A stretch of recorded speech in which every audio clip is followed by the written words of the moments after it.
அக்கா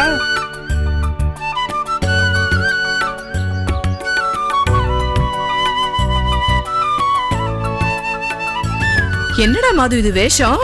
இது புதுசா ஒரு வேலைக்கு போறேன்னு சொன்னேன்ல, அந்த வேலைக்கு ஏத்த மாதிரி கெட்டப்பும் செட்டப்பும். உன் கெட்டப் எல்லாம் மாத்துற அளவுக்கு அப்படி என்னடா வேலை? அது என்ன வேலைன்னு எனக்கே இன்னும் சரியா புரியல. எனக்கு புரிஞ்ச வரைக்கும் நான் உங்ககிட்ட சொல்றேன். அது ஒரு சினிமா கம்பெனில ப்ரொடக்ஷன் மேனேஜருக்கு அசிஸ்டன்ட் வேலை. ஓ, நம்ம குருக்கள் தான் சேர்த்து விட்டாரு. உனக்கு ஒரு விஷயம் தெரியுமா? நம்ம பரத்தையும் அசிஸ்டன்ட் டைரக்டர் அவர் தான் வேலைக்கு சேர்த்து விட்டுருக்காரு. ஓஹோ, ரொம்ப சந்தோஷம்டா மாது.